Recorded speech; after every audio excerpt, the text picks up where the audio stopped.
Dr. Akshay Kokitkar. I am Assistant Professor at Dr. Patil College of Physiotherapy, Kolkata. So today I am taking the topic for second years. The topic's name is Kinetics and Kinematics of various activities of daily living. So the learning objective of these topics are general principles of kinetics and kinematics, introduction to patient position, how to assess activities of daily living, and kinetics and kinematics of supine to sit, sit to stand, and lifting activities. The learning outcomes will be general principles. Students will be knowing about general principles of kinetics and kinematics, various patient positions, assessment of the activities of daily living, and kinetics and kinematics of supine to sit, sit to stand, and shifting activities. So the first we will start with the definitions. The kinetics is focused on understanding the cause of different types of motions of an object, such as rotational motion, in which the object experiences force or torque. Kinematics explains the terms such as acceleration, velocity, position of the object. So the thing is that kinetics, what we will understand from kinematics is that what are the forces are acting on a particular surface or object, and kinematics is because of action of that force where the object will be and what are the motions will be found in the object. For instance, when you throw a ball in air, kinetics explain the friction that caused the throw, and kinematics explain the acceleration, speed, and final position of the ball when it gets to the ground. So now here we can get a clear idea of what kinetics is. If we consider this thing as a ball, the kinetics is the study for force that are acting on an object under the particular mechanism, and kinematics, the branch of mechanics concerned with the motion of the objects without reference to a force which causes the motion. So we'll start with the patient positioning and patient handling activities. So first we'll start with the supine to sit. So now the patient should be practiced moving from supine to sitting position, leading from both the sides. The thing is that when we go for paralytic patient, normally the beds are placed. If the beds are placed in the center of the room, then patient should be able to get up from the either side of the bed. So for that, the emphasis of rising in the more inward side, leading to closest to the edge of the mat. So the more important thing in that is the patient should come to the edge of the mat or the bed to get up. The therapist can provide assistance from sideline to more affected side by shifting its lower extremities over the edge of the bed or mat while the patient pushes up into sitting position using both upper extremities for support. So as we can see in this direction, this diagram, this patient is patient is using his upper extremities to get up, while the therapist is helping here the patient, because one of the extremities is affected extremity, and the patient won't be able to put all the pressure or all the efforts to that extremity. So normally this extremity should be the stronger one or the non-affected extremity, so that patient will able to generate a force to get up from the sideline position. Controlled lowering is also important. So when we talk about the position, when we talk about the sitting up or bedside positioning from sideline position, say the patient when goes from the sitting to lying down position, that lowering should be controlled. Patient should not fall on backwards. So while we are teaching patient to get up, at the same time we are supposed to teach the patient that how they should lower down as well in using their strong extremities. That is very much needed so that we can avoid injuries or any pain to the patient. Bridging activities help in develop trunk and hip extension control, important for use of bedpan, pressure relief on the buttocks, initial bed mobility, and sit to stand transfer. So now when we go for any physiotherapy treatment, the most famous exercise is bridging activity, pelvic bridging, what we call. That is very much important activity because that will help in patient in many ways. First thing, as mentioned over here, The first thing is important for using bedtime. So daily toilet activities will be hampered because patient won't be able to move. But at least if he is able to lift his pelvic muscle or pelvic floor muscle, pelvis, the relatives or the nursing staff, they will be able to put bedpan over there, and toiletry activities will be very much easier. Pressure relief is another point, because the patient is able to lift the pelvis, then there is pressure relief from the bony surfaces of that particular part, and pressure sores are avoided.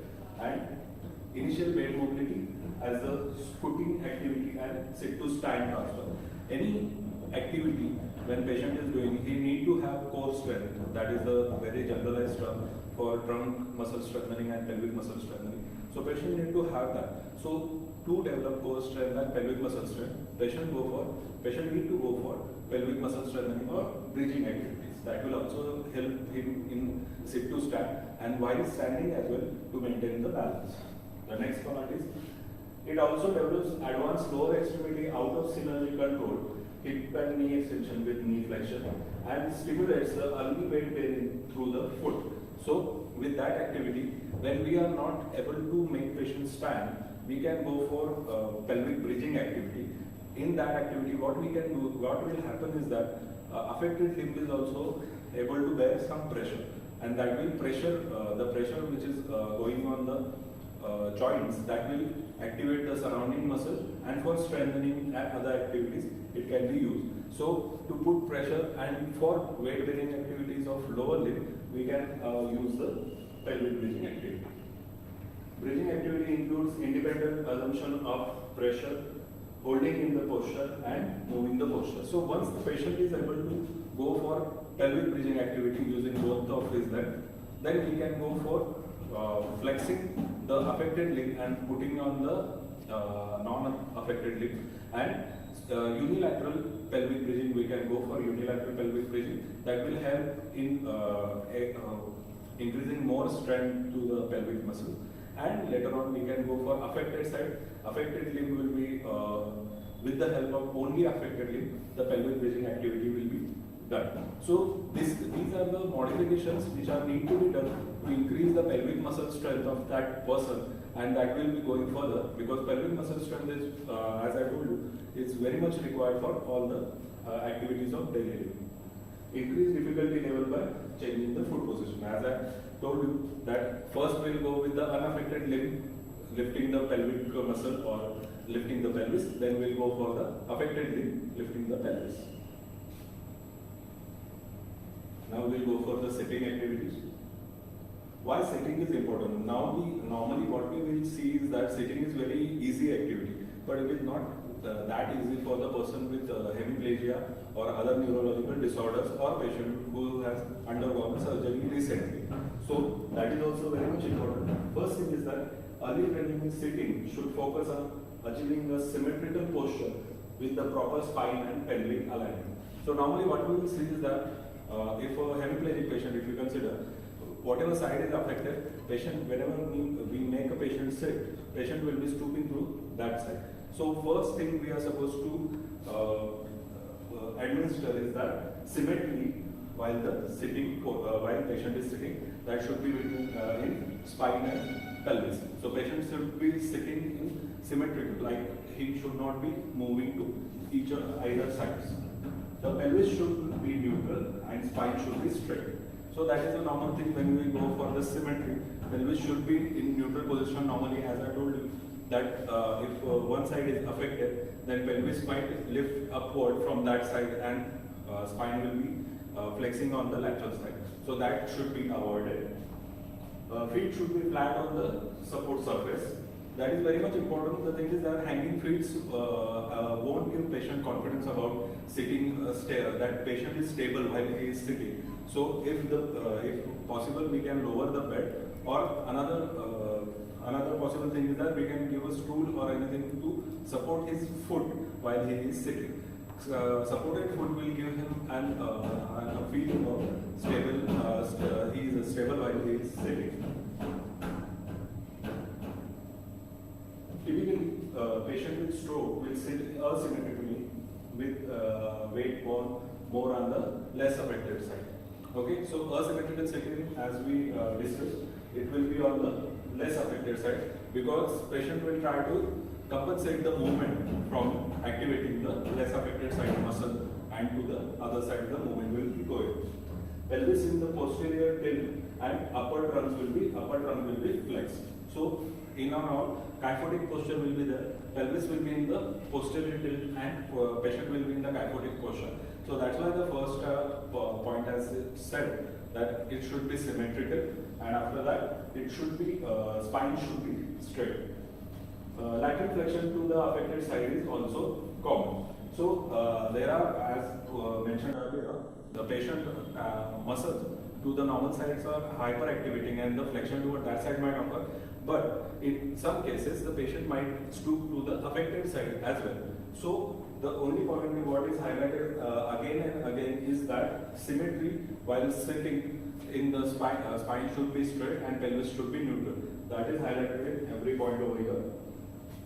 Initial patient can take support with upper extremities holding a big ball or therapist shoulder. So if we want to make a patient sit, we make him sit and then we can ask him to hold therapist's shoulder, which will help him sit upright and properly. Okay, when he will be holding therapist's shoulder, that time he will be able to maintain the spine in straight position and pelvis in neutral position. Sitting on a therapeutic ball can also be used to promote pelvic alignment and mobility. So whenever we take a patient on a therapeutic ball, that will happen. It will create an imbalance on itself.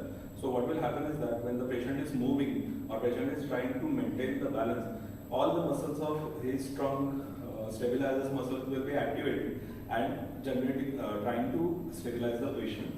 So used to promote pelvic alignment and mobility and trunk upright alignment.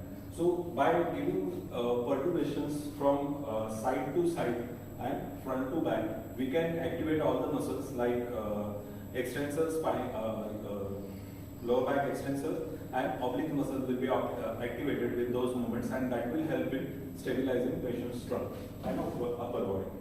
Sitting control should be progressed from first holding steady in the posture, that is on the ball, to moving to posture, dynamic stability, and finally dynamic challenges, that is reach out. So initially what we are supposed to go for is steady posture. The patient should be able to be steadily seated on that ball. Initially that is the first target.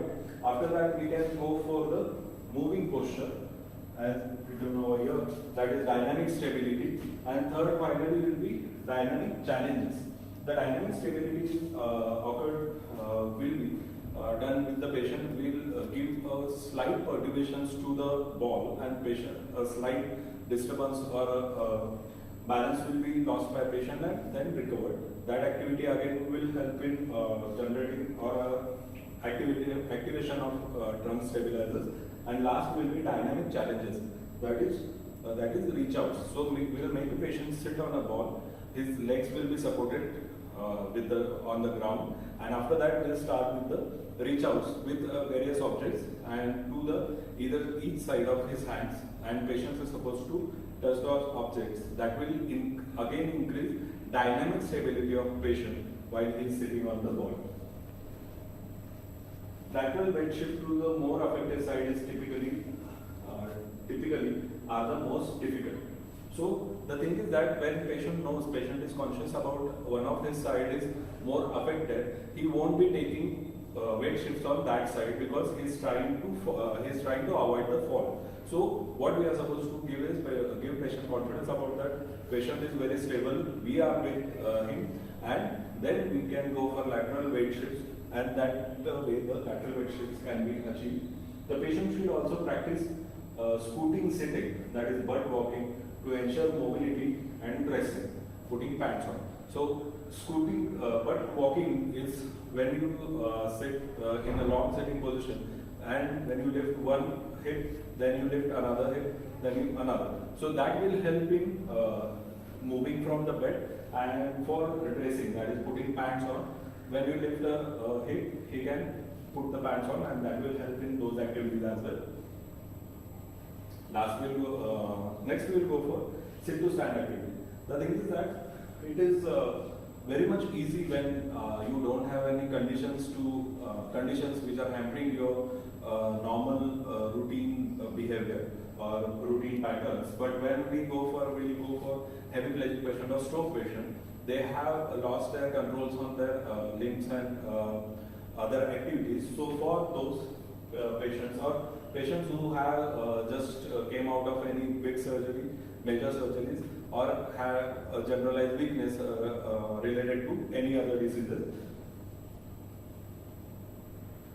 The thing is that sit to stand should be practiced with focus on symmetrical weight bearing, coordinated muscle responses, and adequate timing. So the thing is symmetrical weight bearing. For that, what we can ensure is that patient keeping his both the legs equilateral distance and in a same line. After that, coordinated muscular responses. For that, we are supposed to repeat the activities for several times, and after that, adequate timing. Initially, patient might not do the activity as fast as he used to do before. So we have to give him some time to adapt with the pattern. First thing is flexion phase. Initially, the patient must actively flex the trunk and use the momentum to shift the body mass forward. So patient is sitting, he will just move forward. That means the flexion phase. The feet should be placed well back to allow the anchor dorsiflexors to assist with the forward rotation. So the feet are now neutral position. They will be moving forward for the allowing dorsiflexion and loading of the body to the hip and knee joint. The patient with stroke typically demonstrate decreased forward movements and momentum. So the thing is that because of stroke, patient is not very much able to push his weight forwards because they are afraid of fall. So you are supposed to tell that move your shoulders forwards and stand up. So when patient is sitting, you will just ask him to move his shoulders and head forward. That way the loading will be occurring on the hip and knee joint, and then extension and patient will be standing. So you can say that move your shoulders and stand up. So initially you should guide the patient first to go in the flexion phase, and then hip loading will happen and then patient will stand. Keeping both upper extremity forward with hand clasped together. Hands will be clasped together and patient bending forward, and then patient will be getting up. Extension phase requires hip and knee extensors to produce vertical movement into upright position. So once we got to the flexion phase, then hip and knee extensors and back extensors, it will cause the upright position. The height of the seat can be elevated at the first to decrease the extensor force required. Progression is then to lower the seat height. Initially, we will start with the high sitting chairs. That way, the patient won't need much force to stand, much force to extend his hip and knee joint. So initially, we will start with the high raising chairs, and to progress it further, we can go for low raising chairs, and that will be helping in increasing the lower extremity strength. Increased weight bearing on the stronger lower extremity can achieve by varying the initial foot position, placing the stronger foot slightly behind the weaker foot. So weight bearing on stronger foot will be initially, if we want that motion, we have to go with that only. That initially the stronger foot or unaffected foot will be taking the maximum weight, and that way it will be standing. For that, placing the stronger foot slightly behind the weaker foot. Stronger foot will be slightly behind the weaker foot, and that will be taking the maximum pressure and applying the maximum force. As the patient improves, the position of feet can be reversed, so the focus attention on increased use of weaker side. So now, as patient improves, the we can exchange the foot position, and that way the weaker foot will be getting more load and it will be generating more force for standing. With repetitive practice, the patient should be encouraged to focus on increasing speed of the movement and not to pause between the two phases. So we have to be cautious about this thing, that patient should not be stopping or taking pause between two phases, because that will increase the energy consumption, and there are chances when patient is standing in flexed position, there are chances that patient might lose the balance. So as we practice further, we are supposed to tell patient that he should increase a bit of the speed of all the movement, and other thing is that he is not supposed to pause between the movement. Using prayer position, that is hands clasped together and head held straight ahead, reduces the upper extremity push-off. So if we try with chair with the hand, if we try to push the chair with the hand, then patient won't be able to flex properly, because his hands will be towards backside or towards the side. So with prayer position, upper extremity force or upper extremity help reduces, and that way we get the more loading towards the lower extremity will occur. The patient with stroke also demonstrate decreased control in sitting down. So as we all have seen, that when patient goes, it just leaves body and suddenly he sits suddenly. So we have to make him practice that as well, that whenever he is going to sit, the sitting has to be in that speed only, and patient is not allowed to leave or lose his control over the activity until and unless he sits down. So here are the phases. First is the sitting, second is the flexion phase. Here we can see the body is moving forward direction. After that, here we can see, here is the extension phase. Maximum force is coming over here. Knees are going for extension, hip is going for extension, and that way it will come to standing posture, which will be last posture. Now we will go for the lifting task. Lifting is a common activity performed both at the work and at home. It is also an activity that often performed incorrectly. The reason, individuals who lift frequently are at the risk of cumulative injury if they perform lifting tasks repeatedly incorrectly. So cumulative trauma injuries are if we perform a task repetitively, and injury caused by that is called as cumulative injury. So if a person is lifting an object incorrectly and repeatedly, if we consider if a person is working in a warehouse, in a company warehouse, and he is lifting incorrectly, but he has to do that activity repeatedly, there are chances that he will end up in some spine injury. One of the main elements of safe lifting tasks is the importance of proper body mechanics. Proper body mechanics will ensure the back is well protected and that the motion required at the contributing body segments are not only effective but efficient. The thing is that when patient is not following proper technique, at that time the motion won't be effective and it will be more energy consuming as well. So that's why we are supposed to aware and we are supposed to tell patient about the proper form of lifting weights. Safety should be maximized and energy expenditure should be minimized during the lifting. As I illustrated these concepts, let's analyze lifting the large box of the floor.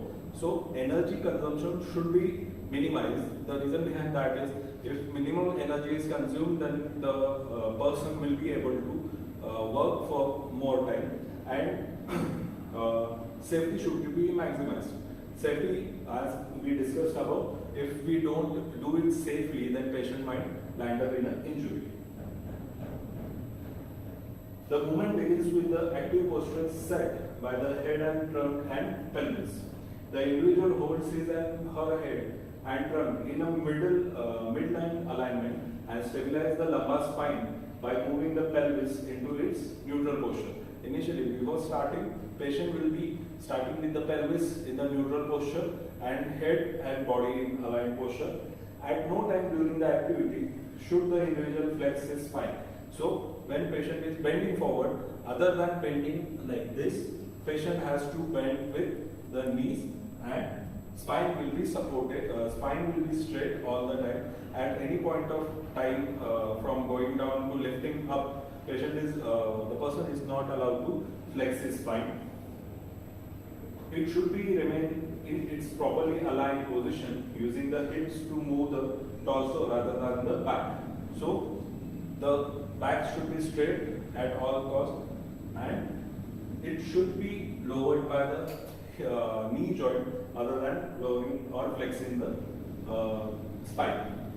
Prior to lifting, the individual tests the object to be lifted to get an idea of its weight. It is very essential, as we normally say, that if the weight is too heavy or too big, you just need to ask for a help, whether and not to lift it alone. So initially, before lifting it, the person should get an idea about the object's weight by pushing up, slightly lifting it. The individual then establishes wide base to support the standing close to the object as he or she prepares to lift it. So initially the wide base is very much important to lift the weight. So first the wide base is acquired. Then to move into the squat position, the hip laterally rotate to 45 degree and flex to about 90 degree. So to squat position, hip will be rotating to 45 degree and flexing to 90 degree. The ankles move into dorsiflexion, as we saw for sit to stand activity. Dorsiflexion, as the TDR moves forward over the foot and the knee flexes to lower the body, so that hands are able to grasp the box. So as we see here, the object should be between the feet, and only feet are flexed and box will be held into the hand while spine is totally erect. So the majority movement will be happening in the knees. The hip position of abduction and lateral rotation is maintained throughout the preparation phase. Abduction and lateral rotation, as we are taking wide base, the lateral rotation and abduction, that will be maintained throughout the preparation phase. As the squat brings the individual's hand closer to box, the hip flex to move the torso over the box. So as we reach to the box, hip moves torso. A bit of forward flexion will be there. Initially we are going straight down, then a bit of forward flexion will be there. Move torso over the box, keeping the back straight and its neutral position. A bit of forward movement will be there, and as always in this case, the back should be straight at all the time. As the squat lowers, the individual close to the box, the upper extremities move forward into shoulder flexion and extended elbows to reach the obtained firm grasp at the object. So once we have obtained the position, shoulders will be moving further and elbow extended to grasp the box.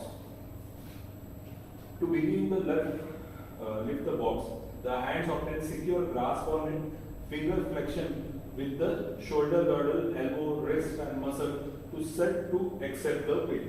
So everything should be prepared. When you are holding the box, you already know the weight of that object. So everything from your finger grip to wrist to elbow and to your shoulder, every joint should be ready to lift the weight.